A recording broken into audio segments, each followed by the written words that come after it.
رشتہ طے ہونا اتنی بڑی خوشخبری تھی کہ وہ ساری رات سو نہیں سکا تھا۔ خوابوں کی اندیکھی شہزادی اس کی زندگی میں بہار بن کے آنے والی تھی۔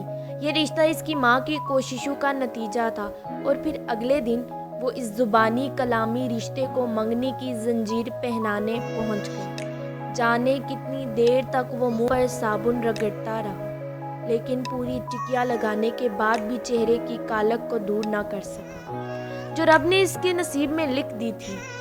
من جتنا بھی صاف ہو، حلق نے تو ظاہر دیکھنا ہوتا ہے۔ وہ جو کسی کو دکھانے کے قابل نہیں تھا، اگر وہ ایتھوپیا کا باشندہ ہوتا تو رشتوں کی لائن لگ جاتی، مگر یہ پاکستان تھا اور سفید رنگت اس قوم کی کمزوری ہے۔ اس کی ماں کی مسلسل بھاگ دوڑ، منت مساجد کے بعد کہیں ہاں ہوئی تھی۔ مزدور گھرانہ تھا، لیکن یہ بات اس کے لیے کوئی معنی نہیں رکھتی تھی۔ اسے تو بس شریک حیات چاہیے تھی۔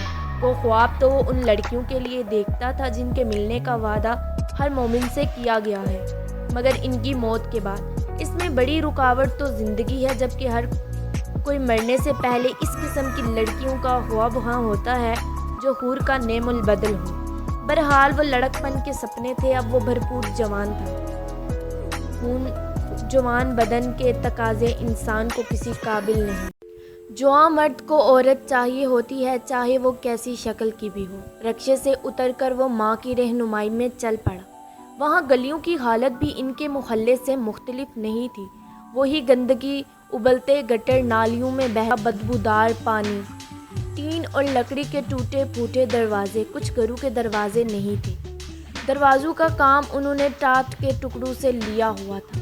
اسے لگا وہ گھوم پھر کر اپنے محلے میں لوٹ آیا ہے۔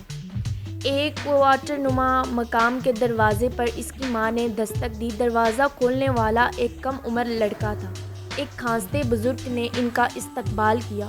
وہ صحن میں بچھی چارپائیوں پر بیٹھ گئے۔ رسمی تعارف کے بعد جب بزرگ نے دولہا یعنی اسے اچھی طرح دیکھ لیا اور اس کے باوجود اس کے ارادے میں تزلزل نظر نہ آیا تو اس کا دل بلیوں اچھلنے لگا۔ وہ اس کے ہونے والا سسر تھا۔ تھوڑی دیر بعد ساس صاحبہ تشریف لائی اور پھر ان کے خوابوں کی شہزادی جو چائے کے برتن ٹرے میں رکھے وہاں پہنچ گئی۔ عام شکل و صورت کی ایک ایسی لڑکی جو رستے میں مل جائے تو کوئی دوسری نظر ڈالنا پسند نہ کرے، مگر وہ اب اس کی ہونے والی تھی، بلا شرکت غیر اس کی ملکیت۔ جیسی بھی تھی اسے اچھی تھی۔ منگنی کی انگوٹھی پہنا کر وہ واپس آ گئی۔ حماد عجیب مسمنے میں پھنس گیا تھا۔ سوچنے سمجھنے کی ساری صلاحیتیں جیسے کہ سلب ہو گئی تھی۔ ایک طرف محبت اور دوسری جانب ضرورت۔ فریحہ کی طرح خوبصورت لڑکی اس سے پہلے اس کی نگاہ سے نہیں گزری۔ لڑکیوں سے دوستی کرنا، انہیں محبت کے جال میں پھانسنا اس کے بائیں ہاتھ کا کھیل تھا۔ اس میں زیادہ دخل اس کے پرکشش چہرے، اعلیٰ پرسنالٹی اور چھریلے بدن کا تھا۔ ایک کلرک کا بیٹا ہونے کے باوجود رکھ رکھاؤ سے وہ نواب زادہ نظر آتا تھا۔ شروع میں وہ صرف لڑکیوں سے دوستی رکھنے کا شوقین تھا، اب ایسا کرنے کے بعد دوستوں کی محفل میں ان مشاقیوں کو فخر سے بیان کرتا اس کا مشغلہ تھا۔ بعد میں ایک قدم آگے بڑھا کر وہ امیر لڑکیوں سے رقم ہینٹنے لگا۔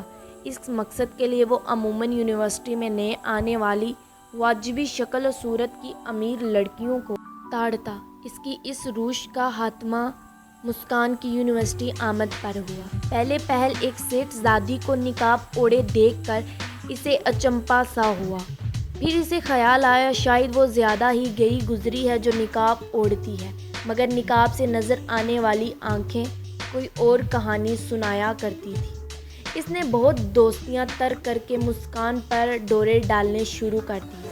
آخر مہینے 2 مہینے کی تپسیا رنگ لائی اور مسکان اس کی طرف توجہ ہو گئی۔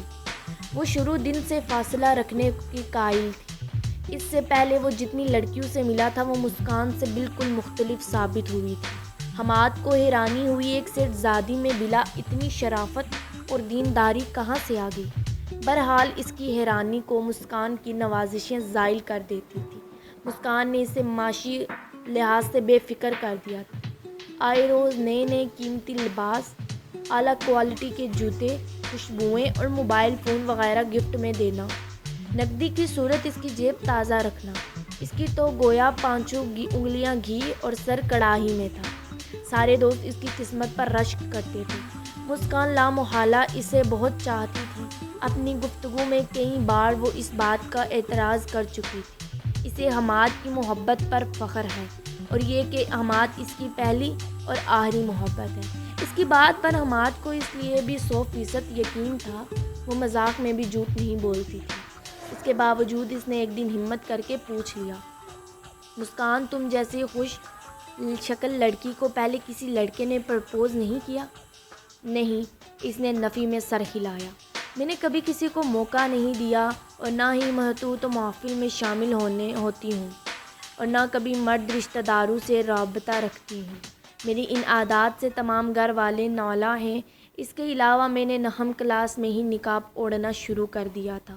کبھی کسی لڑکے نے میرے قریب آنے کی جرأت نہیں کی، کیونکہ اس بات سے تو ہر کوئی اچھی طرح واقف ہوتا ہے، ایک سیٹ زادی کو چھیڑنے پر انہیں کیا صلہ مل سکتا ہے۔ آپ بھی جانے کس مٹی کے بنے ہیں۔ میرے مسلسل نظر انداز کرنے اور بے نیازی برتنے پر بھی اپنی کوششوں سے باز نہ آئے، اور آخر مجھے اپنی چاہت میں گرفتار کر کے ہی دم لیا۔ یقین مانو، میں شادی سے پہلے ہونے والی محبت سے بہت خلافت تھی۔ اب میں ہوں اور آپ کے ساتھ سے وقت گزارنا چاہتی ہوں، وقت گزارے نہیں رہ سکتی۔ آپ کو جیون ساتھی چنا ہے اور بناؤں گی۔ انکل داؤد کو کون راضی کرے گا؟ حماد نے اندیشہ ظاہر کیا۔ پاپا میری بات کبھی نہیں ٹالیں گے۔ وہ مجھ پر اندھا اعتبار کرتے ہیں اور جانتے ہیں میرا انتخاب غلط نہیں ہو سکتا۔ بات انتخاب کی نہیں، حیثیت اور مقام کی ہے۔ کیا وہ منزل میں ٹاٹ کا پیوندہ برداشت کر لیں گے؟ نہ تو میں مومل ہوں اور نہ آپ ٹاٹ ہیں۔ جہاں تک مقام کا تعلق ہے تو فہیم بھائی نے اپنی مرضی سے ایک متوسط گھرانے کی لڑکی سے شادی کی۔ پاپا نے کوئی اعتراض نہ کیا۔ وسیم بھائی نے بھی پسند کی شادی کی۔ وہ بعد میں ان کا نباہ نہ ہو سکا اور طلاق ہو گئی، مگر انتخاب تو ان کا اپنا تھا نا۔ صرف میری باری پر پاپا کو اعتراض نہیں جچتا، اور یاد رکھنا، آپ کے لیے میں اپنی ساری دولت کو ٹھوکر مارنے پر تیار ہوں۔ حماد گھبرا کر بولا، نہیں، ایسی غلطی کبھی نہ کرنا۔ کیا مطلب؟ مسکان نے تھکیلے لہجے میں پوچھا۔ کیا آپ کو دولت کے بغیر میں قبول نہیں؟ بکواس مت کرو، حماد نے بات سنبھالی۔ ہر بات کا الٹا مطلب لیتی ہو۔ میرے کہنے کا مطلب یہ تھا کہ ہم والدین کی مرضی کے بغیر شادی نہیں کر سکتے۔ خود شریعت و اسلام کا ڈھنڈورا پیٹتی ہو، اور اتنا نہیں معلوم کہ کنواری لڑکی کی شادی کے لیے سرپرست کی اجازت لینا ضروری ہوتی ہے۔ بس کرو مولانا صاحب، وہ ہنسی۔ فقہ میں ایسی کوئی شک موجود ہے؟ یہ حکم نابالغ لڑکی کا ہے۔ بالغ لڑکی بے حالت مجبوری اپنی مرضی سے شادی کر سکتی ہے۔ وہ اس کا یہ عمل براگدانہ جانتا ہے، مگر اس کا یہ مطلب لینا کہ سراسر شادی نہیں ہوتی بالکل غلط ہے۔